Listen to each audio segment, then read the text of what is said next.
My heart sank when I heard the news that Doodie Lo got shot in Atlanta.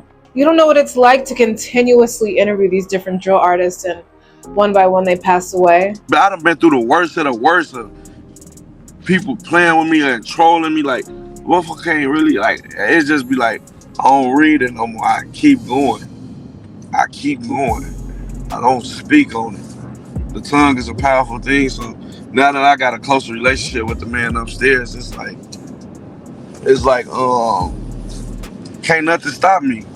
Me and Doodie Lo actually talked about life and death. Happy birthday, Doodie Lo. It's your birthday today. It's really hard out here. There's a Hell saying yeah. that goes that being a rapper is one of the most dangerous professions. You've been saying that the most dangerous job in the world is being a rapper. That's a fact. Just we targets that, and we don't even know why we targets half the time. Like everybody know who we are. No, we don't know who anyone is, and we live through our music, and our music reflects a lot of aggression. And these kids out here only follow our music, and that puts us in harm's way. And I think that social media has hyped it up tenfold from when it was an era before all the IG and everything. Now it's just disgusting because you could see it, you could hear it. So people don't get to really see everything that we go through. But every time that we go outside, maybe 90% of the times we go to a show, it's some type of something that happened. A lot of people are saying that nowadays, and I feel like that. I feel like that right now in this moment right now, but back then I don't feel like it was because you ain't, back then you ain't had the power of social media. You really had to see a motherfucker in the streets. You feel me? It wasn't everything social media. Like people could be who they want to be. So a motherfucker say fuck you, fuck you, fuck you, and then once like this world small, once you're in the industry, you gonna bump into a motherfucker if you're in the industry. So yeah, that's why I feel like it's social media made this job one of the worstest career, like not worst careers in the world because it's like you gotta bump into each other. It's the industry. Social media fucked all that up. I feel like it's very dangerous. So it's a blessing to see another year. I ain't gonna lie. I ain't even know. You know what's so crazy? I had to go renew my ID. I'm like, damn, I was this year's ago. I was like 24. I'm like, damn, like I ain't never thought it's so fucked up. I ain't think I was gonna see a chance to even renew that ID. When I seen it, like you got it's just an expiration date. I'm like, it's so fucked up. How the way I thought about it is like, damn, I really got to think of it like this. Like I made it to renew my ID. That's crazy. That damn, that was like a goal. Damn, there. That's fucked up. We talked about how dangerous it is to be a rapper. It's growth. It's growth. It come with growth. Everybody like maturing as a man and take like you go through things to learn through. Like stand for something, fall for something to stand for something. Everybody got to do that, go through them phases. So I feel like it was a phase, yeah, it been phases, but now hell no, we grown as fuck. A lot of people lost a lot of shit behind this rap shit. Sometimes people just need to pick up and keep going and just sometimes you can forgive, but just you won't probably forget. Just keep going, like whatever it is. Like that man upstairs, he don't do everything. He do everything for a reason. Like everything, I feel like once he like when a mouth like a block get to come in front of me, now I'm more closer to this man upstairs because I pray to him and I ask him like show me who ain't there for me, and then see people be leaving. I'm like it scared me, but I asked him for. I'm like damn, this shit is really real. So now I'm praying and I got a relationship with him. So like all the negative energy on from people from when I grew, like it's something that it's something that I can't explain. It's a feeling that he put inside of me to keep going. Like just duty, keep going. No, I done been through the worst of the worst of people playing with me and trolling me. Like motherfucker can't really like. It just be like I don't read it no more. I keep going. I keep going. I don't speak on it. The tongue is a powerful thing. So now that I got a closer relationship with the man upstairs, it's like can't nothing stop me. That's how I feel. A lot of your favorite content creators covering the drill movement have never even met the people they're talking about. I have. I've met them all. And we formulated friendships and relationships over the years. So I see the question a lot online where people are saying, how is Drea able to interview both sides, and how is she able to have friendships with various people that don't like each other? She interviewing the ops, da da da da. I am a journalist. I've worked in the industry for a very long time at various different corporations like Revolt TV and Complex. Artists come through all the time. I meet so many different artists and I formulate my own relationships with each individual artist. We all work in the industry. We all have something to lose. We're all professionals getting paid very well in high ranking roles. These are rappers. I'm a writer. I'm a journalist. I'm covering them. Nobody's dropping lows in these big offices. Nobody's running around backdooring people. We're professionals. We're actually operating at the highest level. Doodie Lo's a signed rapper. He's a signed artist. He has bodyguards everywhere he's moving. He had a whole album listening party downtown in New York, in Manhattan. These are expensive settings. People have careers and things to lose. Nobody is running around doing any kind of backdoor activity. And that is why I am able to have friendships with various different people that may not get along. And that's your answer. So I know a lot of you can't fathom the idea of that happening, but these are real people with real families and real careers. A lot of people seem to think that this is like a storyline on the internet. And I mean, for a lot of people, it is. You've probably never met some of these people. You're only seeing these stories online, but these are real people and these are real situations. This is life and death. And a lot of people aren't running around acting like that and doing crazy things like mixing business, dropping lows, and just perpetuating the violence. And, you know, I definitely wasn't doing any of that. So that's how I'm able to interview both sides, have friendships with various different people, and not be messy and mix it and just do my job. Happy Doodie birthday. Lo, I'm everywhere you go. I'm taking your shit. Happy birthday, Doodie. Thank you, thank you. See, you got to be special. I'm doing this on my birthday. Okay, you had me out there high as hell. You got my mama calling me, my kids. I'm on your ass, Drea O. I'm so Everywhere you go, sorry. I'm gonna be there. I'm gonna pop out like the boogeyman. You know what? Let's talk about it because I am so sorry. Like, first of all, people were thinking that maybe you were on something, but like, first of all, Man, I was high as hell, man. They was thinking right. let's give them a little bit of background on what was going on that day. You were in New York. You were actually doing a press run. You had a whole bunch of stuff that you were doing all day. You were doing hella interviews. And she kidnapped me. Drea O kidnapped me. No, I did. I pulled up to your party with hella people there. You was doing all kinds of interviews. I'm like, no, I want my own interview. I don't know. I'm gonna wait, and it was actually really late. It was late. So you were tired. Yeah. You was working all day. Hell yeah. And it was So like, not only were you high, you were yeah, tired. and then, I was real tired, and I had a flight at 5 a.m. So, I promised you that I was coming, so I was man of my word. You When I did. say that, I changed my number, so you ain't have my number. So when you text me and said, check out the interview, I didn't get it. So I'm seeing this motherfucker everywhere. I'm like, what the fuck? Then I got my mama calling me, why would you let that shit get out? You that hot? Oh my God, let me call her.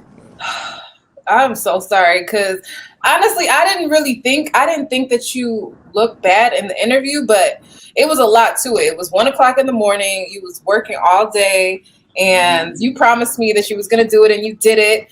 And I didn't want to make you look bad. Yeah, it's cool though. We locked in like in 26. Actually, it's funny because a lot of headlines came from that interview that I do want to ask you about. But before we get into all the messiness. So I did this interview with Doodie Lo around the time that J-Mane said that he signed to OTF.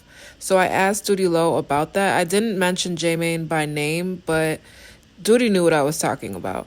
We also talked about how the GDs said that they were blackballed, and we talked about King Yella specifically because at the time, me and Doodie Lo did an interview where I asked him if the GDs were being blackballed. He said no.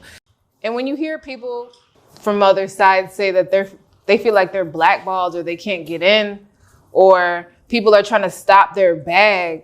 Like, how do you feel about that? And is that true? Is there any truth to that? I feel like that's an excuse, because that's an excuse to not fucking winning or feeling like you're in the winning position, because that's like, all right, boom, example.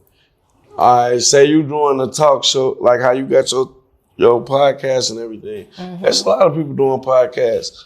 How can somebody blackball you from doing your own podcast? If it's gonna go, it's gonna go. Can't nobody stop nothing. I know, like, for sure we don't tell niggas like, oh, we don't fuck with them. Like, I'm going to clear that up. Like, we don't be talking to no niggas and be like, yeah, don't fuck. Like, we don't do that shit. We don't fuck about what no nigga got going on. Hmm. You're really not thinking about nobody else. Hell no. So you honestly think that's some girl gay shit. Like, yeah, don't fuck with them. You don't fuck with them. That's a motherfucking excuse. Work. Keep going. And King Yella actually made a response to that. And this was the follow-up response from Doodie Lo. There's a bunch of stuff that came from the interview that we did that I just want to get your clarification on. One of the first things that I saw that was trending from the interview that we did was just the blackball topic. And the way that I asked you, it was kind of vague. I didn't specify exactly who felt blackballed or what the situation was. Tell me what you thought about the feedback you got from the comments that you made about rappers not being blackballed. When you hear people from other sides say that they feel like they're blackballed or they can't get in, or people are trying to stop their bag, like, how do you feel about that? And is that true? Is there any truth to that? I feel like that's an excuse, because that's an excuse to not fucking winning or feeling like you're in the winning position, because if it's gonna go, it's gonna go. Can't nobody stop nothing. I know, like, for sure we don't tell niggas like, oh, we don't fuck with them. Like, I'm going to clear that up. Like, we don't be talking to no niggas and be like, yeah, don't fuck. Like, we don't do that shit. We don't fuck about what no nigga got going on. That's some girl gay shit. Like, yeah, don't fuck with them. You don't fuck with them. That's a motherfucking excuse. Work. Keep going. That's like I'm saying, oh, I'm blackballed. The only person who can blackball you is your motherfucking self, and probably Jay-Z or somebody, man. Mm-hmm. But now get the fuck off. Most niggas just rap because they homies doing it. You see what I'm saying? And now you blackballed. How? I feel like niggas just pick and choose of what they want to hear from what I was saying. Like, niggas pick and choose. Like, man, you can't speak on. Bro, I'm speaking on everything, like, of what I see and what I'm around. Like, I feel like niggas gonna use that just because, like, they ain't making it to the next level, and I feel like being blackballed, bro, you can only blackball yourself. Like in my interview, like I said, people, they make it seem like, oh yeah, like we don't tell nobody. Like I said in my last interview, don't do no song with him. We don't fuck with them. We don't give a fuck about that. Like we got our own shit going. So like the shit, it's funny because I don't get into the social media shit like that. So I seen a couple of clips of niggas responding, but I won't go back and forth and create a narrative about being blackballed. I'm gonna let them feel how they feel. Like, that's just a poor excuse to me. One of the people that I saw respond to the blackball comment was King Yella. I saw it on the Chicago Wave page. And he was just saying that he doesn't feel like your answer was, he's saying that they are blackballed, they've been blackballed. He also was saying that you weren't around for like that whole time. We want to ask you about that. But that's why I say, bro, a nigga can say what they want, but I always been in the cut, so a nigga don't know. I didn't give a fuck about no internet, so I wouldn't post, oh yeah, ooh. So a nigga can say what they want. That's why I'm saying, like, I don't create narratives to make a person feel like I gotta go back and forth. That's his opinion. Everybody's entitled to their opinion, so I don't want to start no narratives where I don't go back and forth on the internet.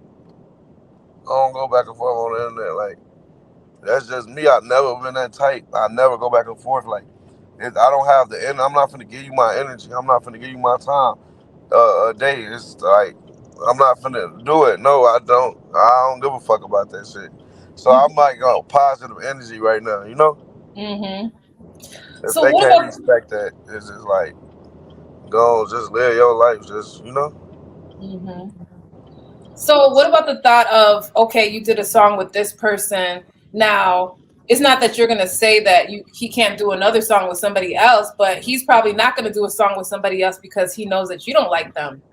Is But that? that's not. But that's don't see. That's niggas conscious. If that's how he feel, that's not. That's what I'm saying. Being blackballed, you can't say they like. All right, they making it seem like we blackballing them. Now you see how you just put that. Now if a nigga fuck with us enough to be like, shit, I ain't rock with them, I rock with y'all. That's what that's what they choose to do. But the narrative that they pushing is we blackball them, and that's not what we do because we don't think about people like we just see a motherfucker when we see him. We ain't, oh yeah, don't do it, man. You can't deny good music. Mhm. So that goes for Chicago rappers, but do you think what do you think about mainstream artists? Like a couple weeks ago, there was the topic of the baby possibly being blackballed for stuff that he said at Rolling Loud, and then there was some other topics. Okay, now, I didn't mean to cut you off, but okay, boom, like that. So what with his situation where he spoke on the whole community of that, I feel like you could be blackballed. Like you know what I'm saying? Like okay, I don't know his situation. You see what I'm saying? But just knowing what I see off the internet, how what the community that all that shit really, I don't want to touch on because I don't know the facts behind it. You know what I'm saying? I like when I talk, I want to know the facts. So it's like I feel like you can be blackballed like that because if you got a big minority or group overpowering you and they just like they just own you. But like I feel like it's more easy to get blackballed when you're already in the industry. Up and coming rapper, fans not loyal no more. They not waiting for no album to drop. Oh yeah, 50 drop. He finna drop in 3 months. Hell, it's a motherfucker just dropped 3 mixtape in 3 months. This man going crazy. You see what I'm saying? Like, oh, this him right here. You got your loyal base fans that love you, the supporters that's gonna be with you like through whatever. You see what I'm saying? What like the fans like it's like we got a loyal big fan base, but I'm saying like what I see is not really how it used to be back then. It's like whoever hot at that moment, that's who they fucking with. I That's mean, the there's some whole from that, people. cause I don't even want to make that even a big deal. I don't want to put no energy in it. You know what they gonna do? Take it this and this. I'm not gonna go back and forth. You just gonna be talking to the wall, cause But you're just saying, for the record, you guys do not do that. You're not doing that. man, we don't give a fuck about them niggas, man. Like we don't give a fuck about that. Like I know, like bro, like none of us like wake up and think about a certain group of niggas. We living life. Yeah. So what about young boys? Young boy being blackballed? I don't really I don't I don't know him. I Okay. don't know him. I can't really speak on it. Okay.